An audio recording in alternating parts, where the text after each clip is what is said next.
Radhe Govinda Dev ki jai. Hare Krishna, Hare Krishna, Krishna Krishna, Hare Hare, Hare Rama, Hare Rama, Rama Rama, Hare Hare, Hare Krishna, Hare Krishna, Krishna Krishna, Hare Hare, Hare Rama, Hare Rama, Rama Rama, Hare Hare, Hare Krishna, Hare Krishna, Krishna Krishna, Hare Hare, Hare Rama, Hare Rama, Rama Rama, Hare Hare, Hare Krishna, Hare Krishna, Krishna Krishna, Hare Hare, Hare Rama, Hare Rama, Rama Rama, Hare Hare, Hare Krishna, Hare Krishna, Krishna Krishna, Hare Hare, Hare Rama, Hare Rama, Rama Rama, Hare Hare, Jaya Radhe, Jaya Krishna, Jaya Vrindavan,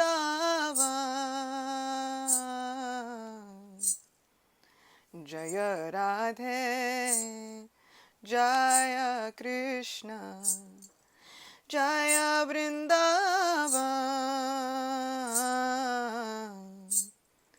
Shri Govinda, Gopinata, Madana Mohan, Shri Govinda, Gopi Nata, Madana Mohan, Shama Kunda, Radha Kunda, Giri Govardhan, Shama Kunda, Radha Kunda, Giri Govardhan, Kalindi Jamuna, Jaya Jaya Mahavan, Kalindi Jamuna, Jaya Jaya Mahavan, Jaya Radhe, Jaya Krishna, Jaya Vrindavan,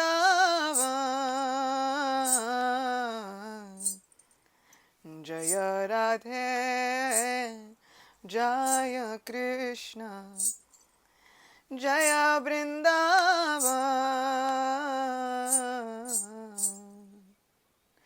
Shri Radhe Govinda Dev ki jai, Shri Vrindavan Dham ki jai, Kali Yuga Dharma Shri Harinam Sankirtan ki jai. Hare Krishna. Welcome back.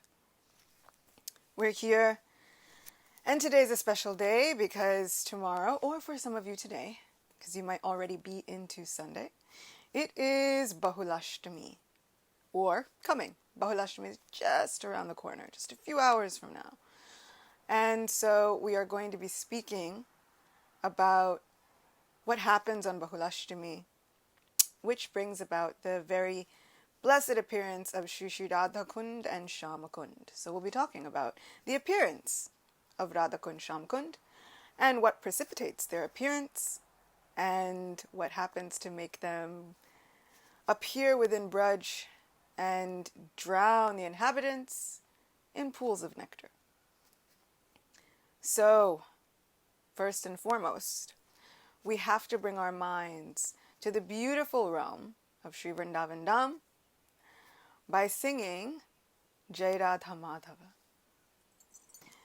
Jai Radha Madhava Kunja Bihari Gopi Janna Vallabha Girivaradhari Jai Radha Madhava Kunja Bihari Gopi Janna Vallabha Girivaradhari Jashodanandana Brajajana Ranjana Jamuna Tiravana Chari Jashodanandana Brajajana Ranjana Jamuna Tiravana Chari Jai Radha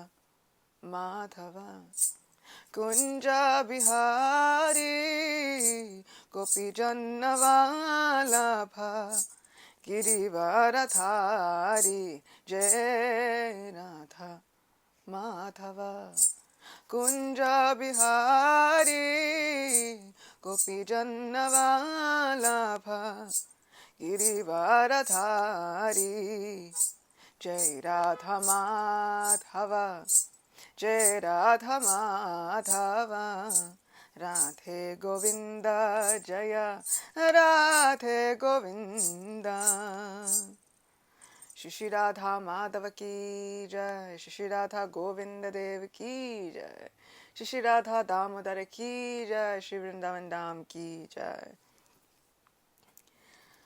So tonight's going to be really special, and there are quite a few things that we need to do before we get into our virtual Vrindavan Dham and our virtual festivities. You ever have one of those days where like nothing is going right? That was kind of this day, and so I'm so kind of thankful. I'm like, this reading almost didn't happen. The Sangha almost didn't happen. I almost gave up, but we're still here. We're here. We're together. We've joined in no matter what. So thank you for being here. Thank you for joining in. Thank you for lending your positive feelings, your prayers, your well wishes. Thank you. I'm glad to be here. Even powering through. We're trying. So of course, we've been singing the Damodarastakam. We've been trying to offer our lamps of love to Supreme Yashoda Damodar, who we have with us. And so of course we will jump in to Damodarastakam, praying with a mood and a heart full of gratitude that the Lord will shower His countless blessings upon us. Namami Sharang Sachid Anandarupam Lasat Kundalam Gokule Brajamanam Yashoda Biyalu Kala Davamanam Param Rishtamatyanta Trutya Gopya Rudantam Muhurnetram Yugmam Rijantam Karam Boja Yugmena Satankanetram Muhuswasakam Patrire Kankakanta Stita Grevam Damodaram Bhakti Padam Iti Driksalilabhir Ananda Kunde Swagosham nimajantam akyapayantam Tadiyeshitagyeshu bhaktarjitatvam Puna prematastam sata vrittivande Varam deva moksham na mokshavadim va Nachanyam vriniham vare sadapiha Idam te vapurnata gopalabala Sada me manasya virastam kimanye Idam te mukang vojam atyanta nilair Vritam kuntale snigdha raktascha gopya Muhushchumbitam bimba raktadaram me Manasya virastamalam lakshalabhe O namo deva damodar ananta vishnu Prasida prabodhuka jalabdi magnam Kripa drishti vrishchati dinam batanu Grihane shamamagyam edyakshidrisha Kuveratma jobadham mrityaiva yadat Tvaya mochito bhakti bhajakrito cha Tata prema bhaktim sakame prayacha Namokshe graho mesti tamodareha O namaste studamne spuradipti damne Tvadiya darayata vishasya damne Namo radhikaya tvadiya priyaya Namo nantalilaya devaya tubhyam Namo radhikaya tvadiya priyaya Namo nantalilaya devaya tubhyam Namo radhikaya tvadiya priyaya Namo radhikaya tvadiya priyaya Namo radhikaya tvadiya priyaya Namo nantalilaya devaya tubhyam Jaya Radha Damodar Radha Damodar Radhe Jaya Radha Damodar Radha Damodar Radhe Jaya Radha Govinda Radha Govinda Radhe Jaya Radha Govinda Radha Govinda Radhe Shishi Radha Damodar ki jai Shishi Radha Govinda Dev ki jai Shri Vrindavan Dham ki jai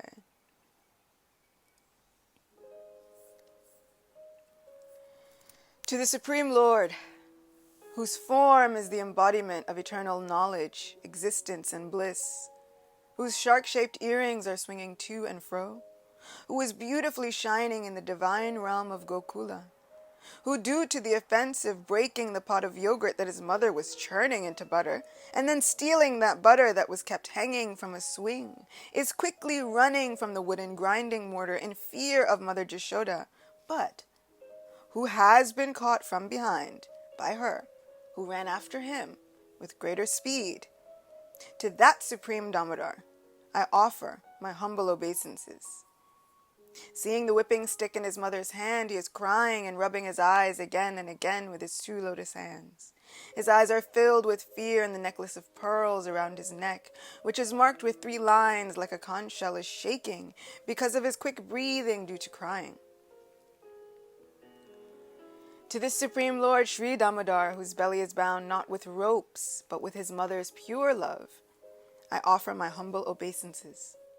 By such childhood pastimes as this, he is drowning the inhabitants of Gokula in pools of ecstasy, and is revealing to those devotees who are absorbed in knowledge of his supreme majesty and opulence that he is only conquered by devotees whose pure love is imbued with intimacy and is free from all conceptions of awe and reverence. With great love, I again offer my obeisances to Lord Damodar hundreds and hundreds of times.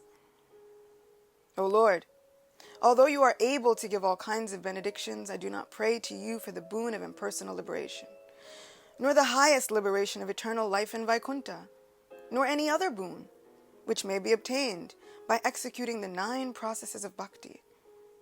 O Lord, I simply wish that this form of yours as Bal Gopal in Vrindavan may ever be manifest in my heart, for what is the use to me of any other boon besides this? O Lord, your lotus face, which is encircled by locks of soft black hair tinged with red, is kissed again and again by Mother Jashoda, and your lips are reddish like the bimba fruit. May this beautiful vision of your lotus face be ever manifest in my heart. Thousands and thousands of other benedictions are of no use to me. O Supreme Godhead, I offer my obeisances unto you. O Damodar, O Ananta, O Vishnu, O Master, O my Lord, please be pleased upon me. By showering your glance of mercy upon me, deliver this poor ignorant fool, who is immersed in an ocean of worldly sorrows and become visible to my eyes. O Lord Damodar, just as the 2 sons of Kuvera, Manigriva and Nalakuvara, were delivered from the curse of Narada and made into great devotees by you in your form as a baby tied with rope to a wooden grinding mortar, in the same way, please give to me your own prema bhakti. I only long for this and have no desire for any kind of liberation. O Lord Damodar, I first of all offer my obeisances to the brilliantly effulgent rope which binds your belly. I then offer my obeisances to your belly, which is the abode of the entire universe. I humbly bow down to your most beloved Srimati Radharani, and I offer all obeisances to you, the Supreme Lord, who displays unlimited pastimes. So, we have also been gathering our strength from the beautiful Sri Krishna Kavacha mantra spoken within the pages of Krishna book by Mother Jashoda over Krishna after he is abducted by Putana. So we will also be reciting this prayer once again for all of our benefits, for all the best things for us. Mother Yashoda and the gopis all chanted as follows. My dear Krishna, may the Lord, who is known as Maniman, protect your thighs.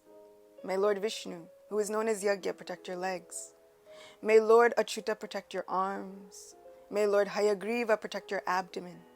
May Lord Keshava protect your heart. May Lord Vishnu protect your arms. May Lord Urukrama protect your face. May Lord Ishwara protect your head. May Lord Chakradhara protect your front. May Lord Gadadhara protect your back. May Lord Madhusudana, who carries a bow in his hand, protect your eyesight. May Lord Vishnu with his conch shell protect your left side. May the personality of Godhead Upendra protect you from above, and may Lord Taksha protect you from below the earth. May Lord Haladhara protect you from all sides. May the personality of Godhead known as Rishikesh protect all your senses. May Lord Narayana protect your breath, and may the Lord of Shwetadweep Narayana protect your heart. May Lord Yogeshwara protect your mind. May Lord Prajnigarbha protect your intelligence. And may the Supreme Personality of Godhead protect your soul. While you are playing, may Lord Govinda protect you from all sides. And when you are sleeping, may Lord Madhava protect you from all danger. When you are working, may the Lord of Vaikuntha protect you from falling down. When you are sitting, may the Lord of Vaikuntha give you all protection. And while you are eating, may the Lord of all sacrifices give you all protection. So the Sri Krishna Kavacha mantra, given by Sri Krishna himself, passed down all the way from Durvasa Muni, all the way to Mother Jashoda, who then just used it in Krishna's service. I pray that this Kavacha mantra finds us well, protects us, and uplifts us in all circumstances and in all ways that we find ourselves in our lives. So, what happens? What actually, what occurs to make Sri Radha Kund and Shama Kund make their appearance, which of course we know they are eternal. But what precipitates these pastimes? Well, it is due to the killing of a demon.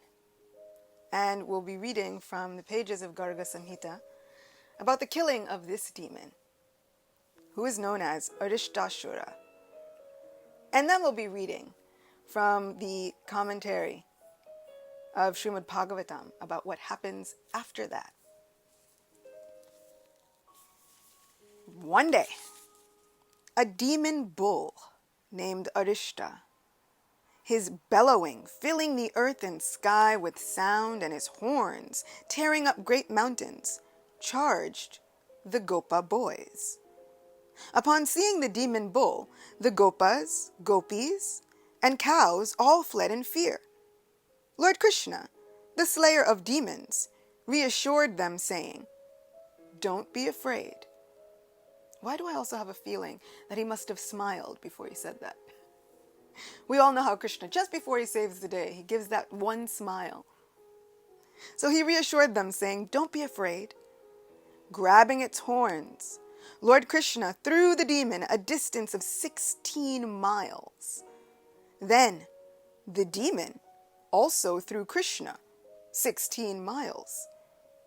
Grabbing its tail and whirling it around and around with the power of his arms, Lord Krishna threw the demon to the ground as a child throws a kamandalu.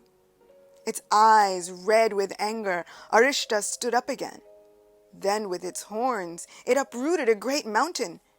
Roaring like thunder, the demon threw the mountain at Lord Krishna. However, Krishna caught it and threw it back at the demon.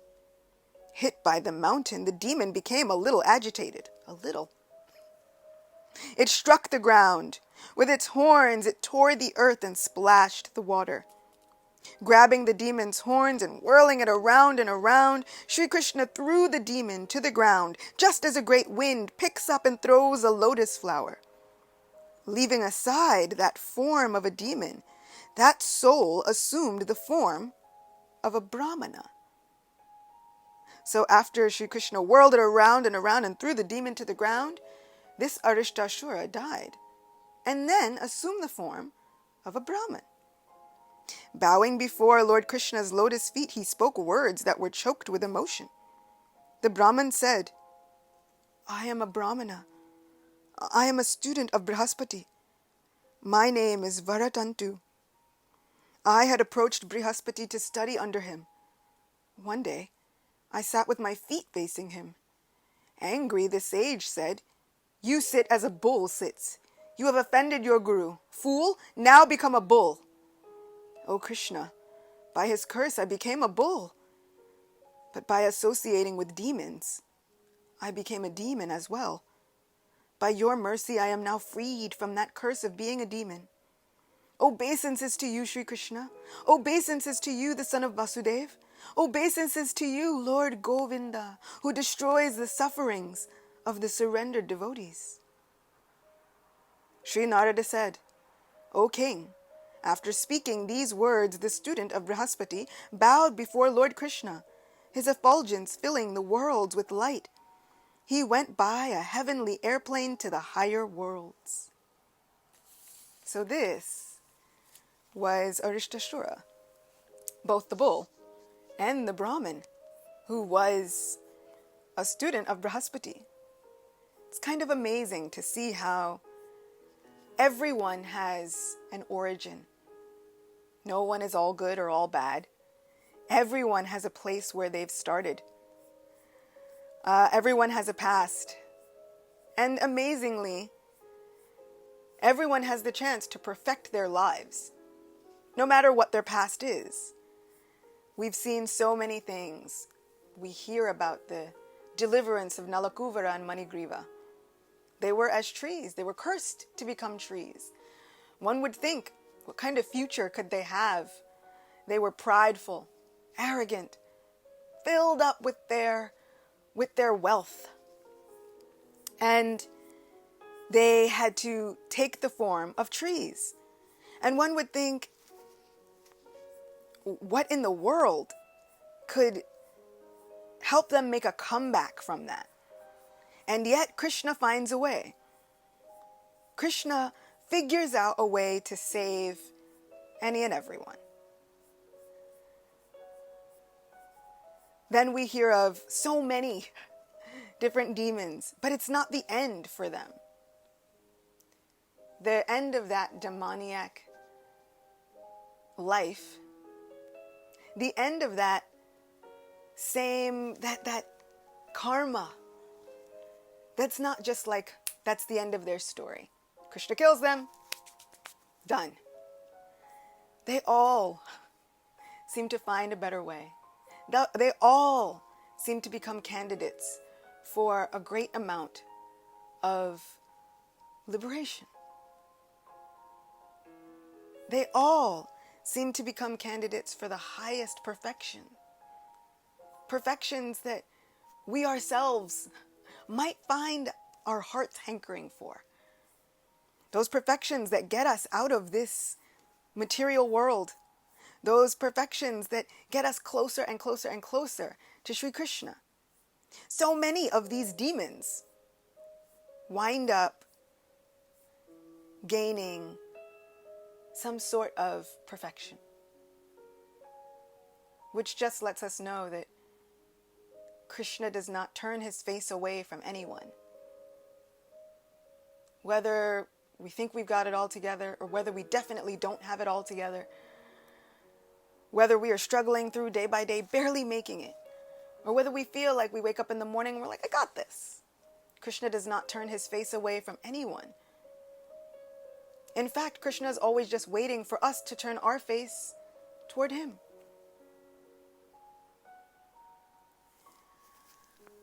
According to the Sri Chaitanya Shikshamrita and Srila Bhaktivinoda Thakur, Arishtashura represents the pride of fraudulent religionists whose practices have been concocted by cheaters.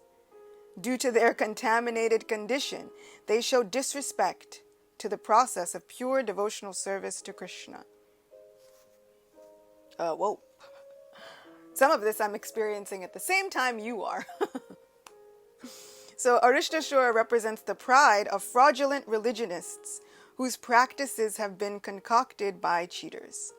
Due to their contaminated condition, they show disrespect to the processes of pure devotional service to Krishna.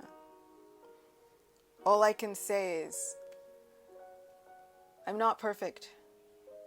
How many times have I done the improper thing at the improper moment, at the improper time, with the improper constellations in the sky, with improper achaman, with improper this and that, right? So we see how this one Brahmin, it looked like a small spiritual infraction, right? It looked like a small spiritual mistake that he made, and yet it took his existence down a totally different path. How many times have I made a mistake in the course of executing my devotional service? Yet and still, my Gurudev doesn't discard me. My Gurudev doesn't disregard me. My Gurudev and Srila Prabhupada, they don't cast me aside and say, oh, well, you're a girl. You can't do any of this. Oh, well, you don't look like a Brahmana. You can't do any of this. Oh, well, you can't trace your lineage back to some pure Brahminical existence. You can't do any of this. So when it seems as though my very existence would be an infraction upon religious principles or scriptural injunctions, my Gurudev and Srila Prabhupada have said, it doesn't matter. I'll carry the rest for you. You just try sincerely. So how many times have I, knowingly or unknowingly, shown disrespect to the process of pure devotional service to Krishna? How many times have I, knowingly or unknowingly, not given my full attention, committed offenses against the holy name, committed offenses towards other devotees, and yet and still Sri Krishna decides it's okay. Just keep showing up. Just keep showing up. So how amazing is our Krishna, who can look at all of these qualities, these characteristics which are unwanted, and say, I will switch it. Sri Krishna gives us the possibility of making every single moment and every single incident in our lives sacred. Even the things that look like the most confusing, abominable things, they can be made sacred by their connection to Krishna and Krishna consciousness. Sri Krishna can eradicate all inauspiciousness and bring in auspiciousness at any given moment, at every given moment. So I find myself incredibly thankful for this example of Arishtashura. He was a Brahmin. I always feel like these great souls, these pure devotees, even the demoniac ones, right? These pure devotees did not have to take the role of demons, but they often do so, still in order to serve Sri Krishna. So in order to take the role of someone who forever would be immortalized as representing the pride of fraudulent religionists whose practices have been concocted by cheaters, due to their contaminated condition, they show disrespect to the process of pure devotional service to Krishna. It's like a mouthful and a heavy one. But to take that view, to take that role and say, okay, from now till the end of time, I might be known as a demon, but I will forever be in connection with Sri Krishna. And so my existence will be made blessed. My existence will be somehow made worthy just by its connection to Sri Govinda Dev. So we can see that no matter what path we are in our lives, no matter if we think we've got it all down or not, whether we think we are trying at the highest level or whether we know, like, I don't have any of this right, but I'm doing something.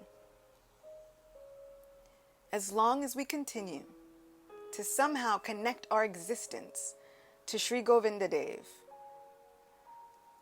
our lives will become worthy. Our lives can become perfect. Our lives can become successful. Our lives can be filled with love of God. And in fact, I love that Bhakti Yoga always speaks about a reclaiming of our relationship with our Supreme Divine Beloved, because our lives are already filled with love of God. Krishna's love is always there. It's just up to us to find it, see it, and recognize it. Become recognizant of that love that is always there, like a shadow, like the aura of our very own hearts. We don't necessarily hear our hearts beating all the time, but we know it's happening because we know that life continues for us. In the same way, we don't always hear, feel the love of Govinda, but we should know that it is always there because our existence continues. And our existence will always continue. As souls devoted to our Supreme Most Beloved, our existence will always continue. Sri Krishna in Bhagavad Gita says, never was there a time when I did not exist, nor you, nor all of these living entities. So we can know the fragrance of Krishna's love within our lives by the fact that our lives are continuing. We have His mercy and His love at every moment of our lives. So, let's see what happens after this. According to the commentaries of our Vaishnavacharyas and in the Puranas, after this happens, after the killing of Arishtashura, late at night, Radha Govinda meet with one another. But there's a problem. Radharani says, "O sinful killer of a bull, don't touch me today. Don't even come near me today." Radharani is absolutely just in a mood, and Krishna is stunned. This has never really happened like this before. Krishna's just saved the day. This bull was charging at the Gopas and Gopis, all of Vrindavan. They were fleeing for their lives. Krishna, Krishna, save us. He is a hero. However, Radharani has said, don't touch me. Not today. Don't even come near me. Don't even think about it. Krishna replied, "O foolish Gopi, this wasn't a bull, but a terrible demon disguised as a bull." Radha said, "Oh Krishna, that may be true. But even though Arishta was a terrible demon, still he was a male cow. So you will have to undergo atonement, just as Lord Indra did, after killing the demon Vritrasura, who was also a Brahmana." So now not only was this Arishtashura a cow, but he was also a Brahmana.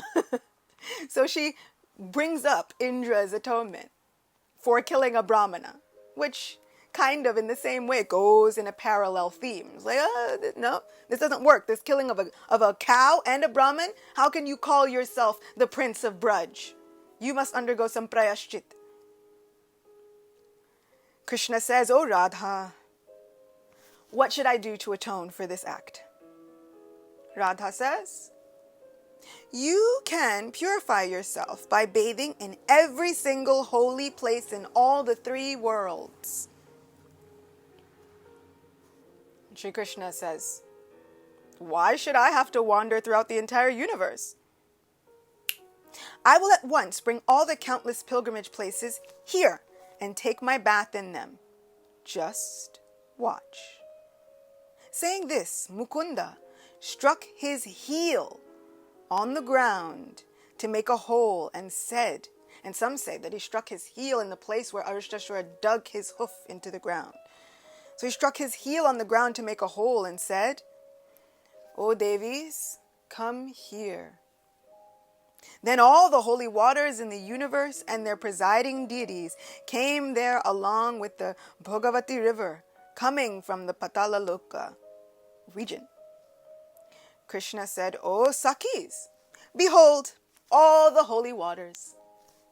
Reminds me, within deity worship and within devotional service, there's a beautiful verse calling all of the holy rivers to reside within whatever water we use to worship Sri Krishna. Whether it is for Achaman, whether it is for Arghya, whether it is for worshiping in any kind of way. Beautiful verse which calls all the holy rivers just to reside, just to worship Shri Krishna. So Krishna says, "Hey Sakis, behold all holy waters." But the gopis did not believe Krishna's words. Then the best of holy places, joining their palms in supplication, came forward and introduced themselves. "I am the salt ocean. I am the ocean of milk. I am the Amara Dirgika. I am the river Sona. I am the Sindhu. I am the Tamrapani. I am the holy place Pushkar. I am the river Saraswati. We are the Godavari, Yamuna, and Reva rivers, and the confluence of rivers at Prayag. Just see our waters." After purifying himself by bathing, Krishna became quite arrogant. So they all arrived in their personified forms as beautiful Devis and introduced themselves, just so that there wouldn't be any doubts of Krishna's opulence and majesty. So Krishna became quite arrogant and said, "I have made one lake containing all the various holy places, but none of you have performed such work." Hearing this, Radha said to her friends, "I must create an even more beautiful lake. Go to work and construct one with great care." Some say that Radha also wanted to make this lake because Krishna accused her of siding with the demon Arishta. So he's like, "You've sided with a demon. How does that work? Now you must atone." So Sri Radha asks her Sakis, "Please go to work and construct one with great care." West of Krishna's Kund, where Aristasura's hooves have made a hole, the gopis began digging up lumps of soft mud with their hands, and in the short span of an hour made a beautiful, divine Kund. Astonished to see the lake the gopis produced, Krishna thought of enjoying and said, "O lotus-eyed Radha, please take some of the holy water from my Kund and fill up your own Kund." Radha said, No, this is impossible. Since the water of your lake is contaminated by your terrible sin of killing a cow, I won't touch it. My countless Sakis will bring billions of pots of pure water from the Manasaganga to fill up my Kund. By this, my fame will be spread throughout the entire universe. At that time, Sri Krishna gestured to a heavenly personality who was an intimate associate of all the holy places. Suddenly, that person rose up out of Krishna's Kund and bowed down to Vrishabhanu Nandini Radha. Then, with folded hands and tears in her eyes, she began to offer praises. "O goddess, even Lord Brahma himself, the knower of all scriptures, cannot understand your glories, nor can Lord Shiva or Lakshmi. Only Krishna, the best of men, can understand them, and thus he feels obliged to personally wipe the perspiration from your limbs when you are fatigued. Krishna is always anointing your lotus feet with nectarian charu and yavaka, and he is decorating them personally with ankle bells. Krishna rejoices and feels most fortunate simply by serving your lotus feet. On Krishna's order, we have immediately come here to live in this most excellent lake, which he created by one stroke of his heel. But only if you now feel satisfied with us and bestow upon us your merciful glance will the tree of our desire bear fruit." Being satisfied with the praises spoken by the representative of all the holy places, Radha said, "So kindly tell me your desire." The holy places clearly stated their desire. "Our lives will be successful if we can enter your Kund. This is the only boon we pray for." Glancing at her beloved from the corner of her eyes, Vrishabhanu Nandini replied with a smile, "Please come." Radha's Sakis all agreed with her decision and became immersed in the ocean of happiness. Indeed, all the moving and non-moving creatures became enlivened. Thus, gaining the mercy of Radha, the holy rivers and lakes in Sri Krishna Kund forcibly broke through its boundary walls and swiftly filled Radha Kund with their waters. Krishna said, "O most beloved, may your Kund become more famous in the world than mine. I will come here daily to bathe and to enjoy my water pastimes. Indeed, your Kund is as dear to me as you are." Radha replied, "I will bathe daily in your Kund as well, even though you may kill hundreds of Arista demons here. In the future, anyone who has intense devotion for this Kund, Shama Kund, which is on the spot where you chastised Arishtasura, and who bathes or resides here is sure to become very dear to me. That night, a brilliant flash of beautiful lightning in the form of Sri Radhika, whose glory is spread throughout the three worlds, caused a shower of blissful rasa to fall from the Krishna cloud by performing a wonderful dance on the banks of Radha Kund. And so, when they celebrate the appearance of Radha Kund, Shama Kund, they do so at night.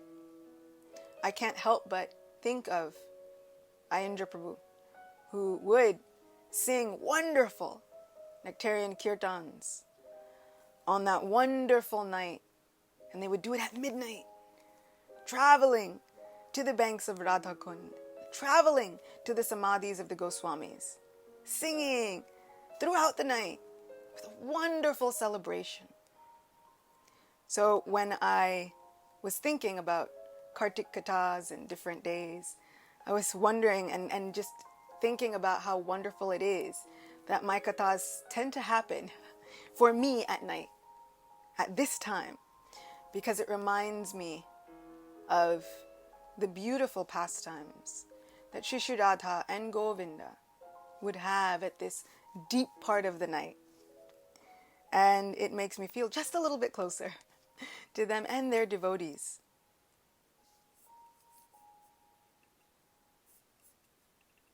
From the beautiful book, Appreciating Sri Vrindavan Dham, we hear so many prayers in praise of Sri Radha Kund.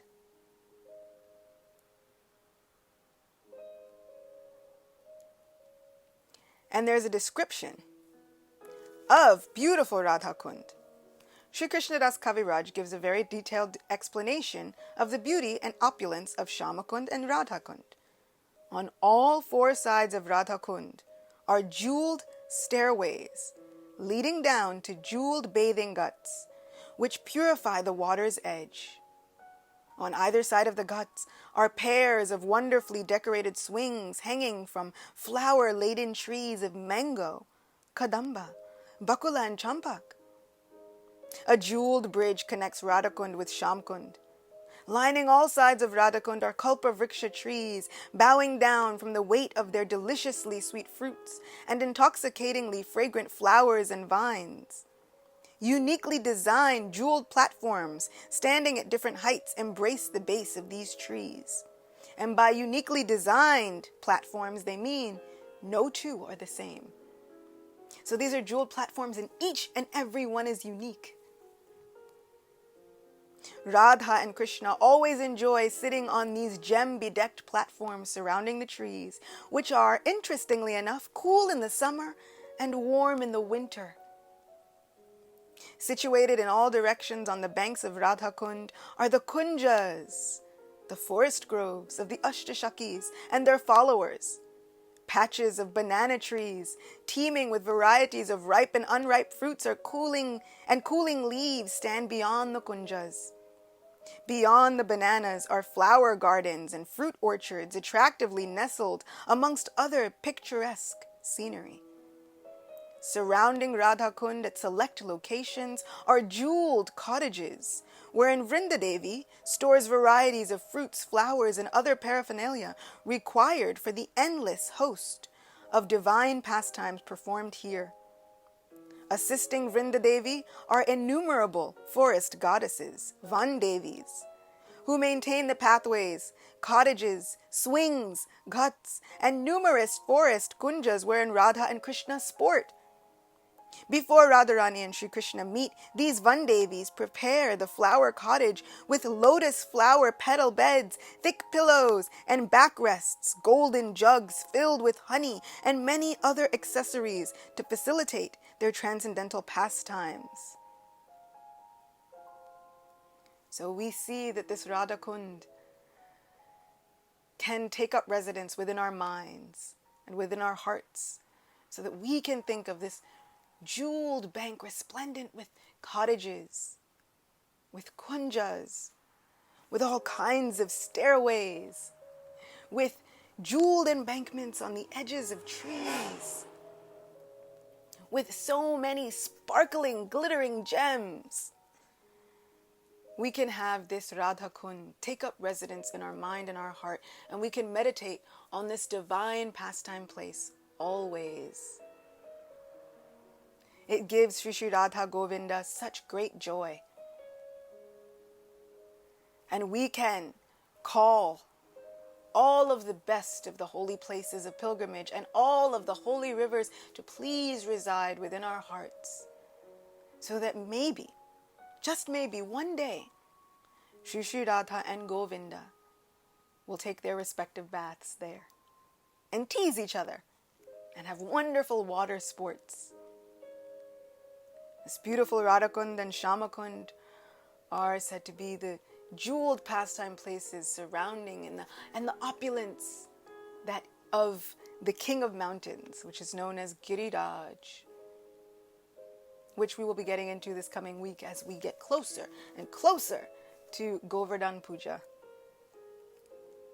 These are the wonderful, jewel-like places situated within Sri Vrindavan Dham, within the many forest groves which host innumerable pastimes.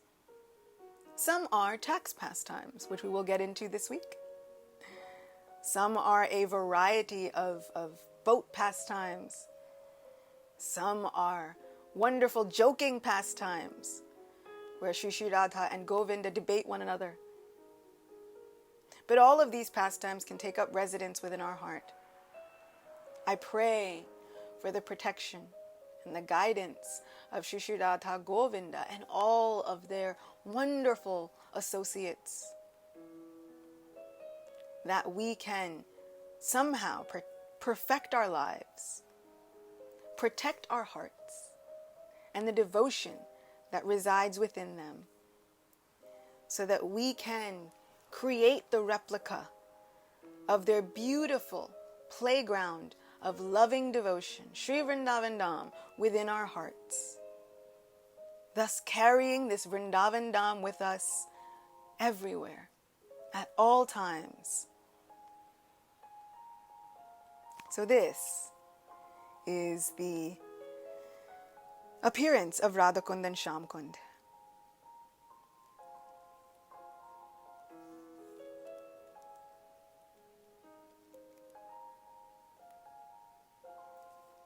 In the Nectar of Instruction it is said, "Superior to the forest of Vrindavan is Govardhan Hill, for it was raised by the divine hand of Sri Krishna, and was the site of his various loving pastimes.